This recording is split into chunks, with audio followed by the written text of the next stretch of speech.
You don't need a greenhouse to grow food in January. Most people assume that once fall ends, so does their ability to produce anything edible until spring returns. That's not how this works.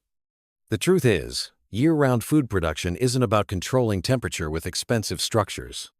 It's about understanding which crops tolerate cold, how to extend light exposure without artificial systems, and where to position plants so they survive weather that would normally kill them. This isn't greenhouse gardening. This is strategic placement and species selection, and it works in climates most people have already written off as too harsh. The reason most backyard growers stop producing food after October has nothing to do with capability. It has everything to do with assumption. They assume cold equals death for all plants. They assume indoor growing requires lights and heat mats and hydroponic setups. They assume that without spending hundreds or thousands of dollars, winter food production is impossible. None of that is true. What is true is that certain crops are built to handle frost, and some even taste better because of it.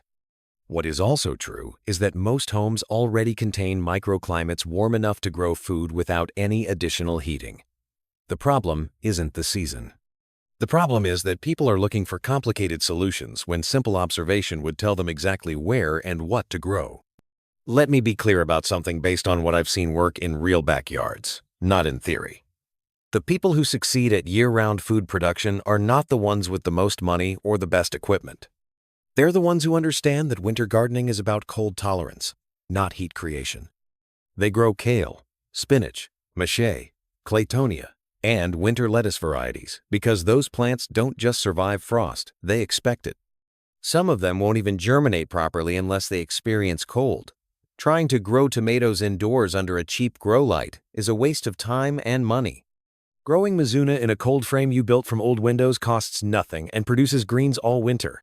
That's the difference between spending money to feel productive and actually producing food that feeds you. Start with outdoor cold-hardy crops, because that's where most people fail, by never starting at all. In fall, before the first hard freeze, direct sow seeds of spinach, arugula, mache, and winter lettuce into garden beds. You're not trying to harvest in 2 weeks. You're creating plants that will grow slowly through winter and give you greens during months when grocery store prices double. These crops can handle temperatures down into the low 20s Fahrenheit, and many will survive even lower if they've been hardened off properly. The key is getting them established before deep cold sets in. A plant that goes into winter with a strong root system will pause growth during the hardest freezes and resume the moment temperature rises even slightly. You're not fighting winter, you're working alongside it. Now let's talk about protection, because even cold-hardy plants benefit from a buffer against wind and extreme dips. You don't need a greenhouse. You need a cold frame, and you can build one in under an hour using materials you probably already have. Take a wooden pallet or build a simple frame from 2x4s. Attach old glass windows, sliding glass door panels, or even clear plastic sheeting stapled to a hinged frame. Place this structure over a garden bed or a cluster of containers. What you've just created is a passive solar collector. During the day, even in winter, sunlight warms the air inside that frame. At night, the cover traps some of that warmth and blocks wind. You're not heating anything artificially. You're letting physics do the work. I've watched people grow kale under cold frames through single-digit nights without any additional heat source. The plants slow down, but they don't die, and they're harvestable the entire time. If you don't have space for a cold frame outdoors, then bring the operation inside, but do it intelligently. Forget grow lights for a moment. Most homes have windowsills that receive several hours of direct sunlight per day, and that's enough for greens and herbs during winter. South-facing windows are ideal, but east and west will work if the exposure is unobstructed. Fill containers with potting mix. Sow seeds of lettuce, arugula, parsley, cilantro, chives, and green onions. These crops don't need 12 hours of light like fruiting plants do. They need 4 to 6 hours of decent sunlight and consistent moisture. Within 3 weeks, you'll have harvestable greens. Within 6 weeks, you'll have enough to make those plantings worthwhile. This isn't about replacing your entire grocery bill. This is about producing fresh food during a season when most people produce nothing. Here's where people make a critical mistake. They try to grow the wrong crops indoors.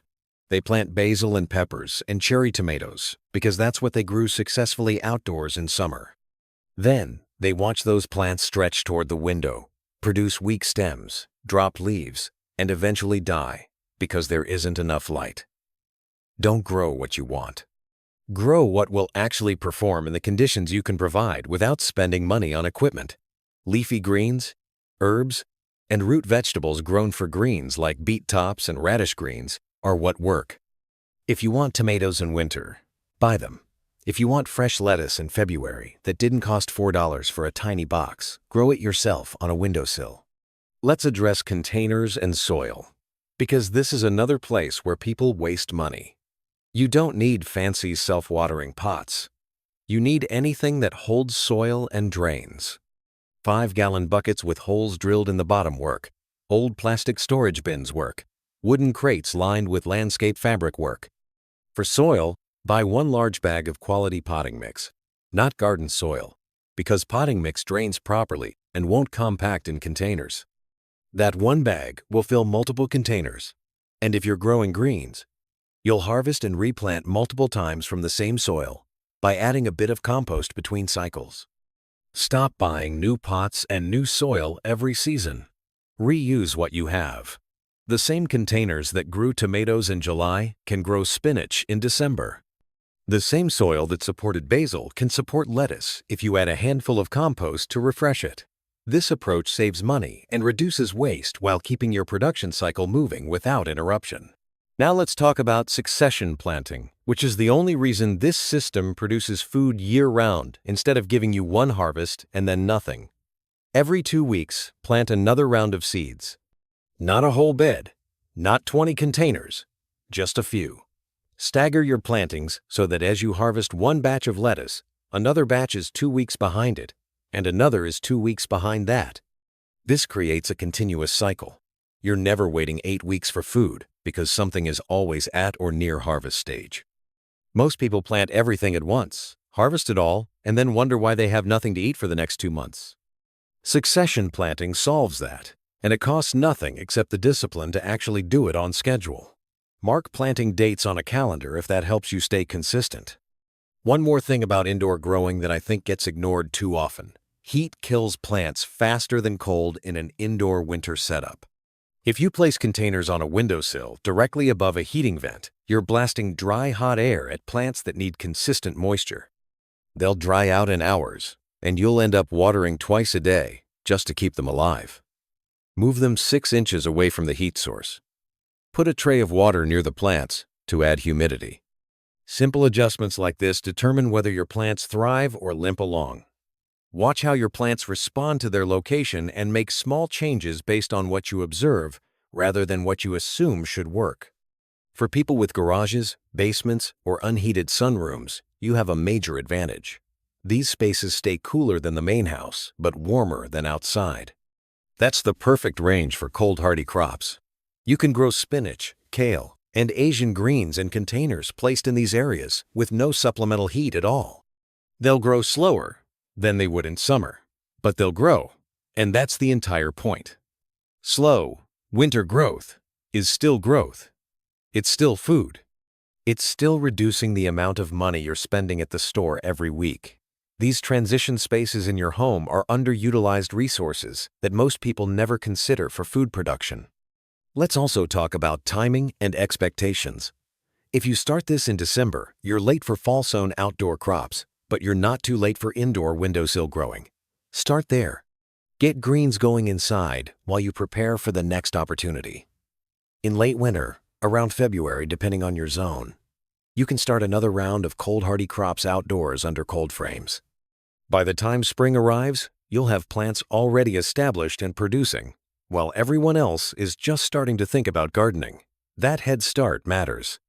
It means you're eating homegrown food in April, while others are still buying everything. This system doesn't require a single expensive piece of equipment. It requires observation, selection of appropriate crops, strategic use of available space and light, and consistent planting on a schedule. People fail at year-round growing because they approach it like summer gardening and expect the same results with the same methods. Winter food production is a different discipline.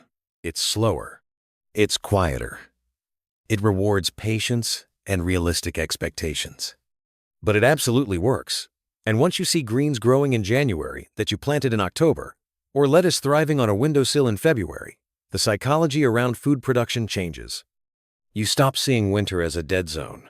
You start seeing it as another season, with different rules but equal potential. That shift in perspective is worth more than any piece of equipment you could ever buy.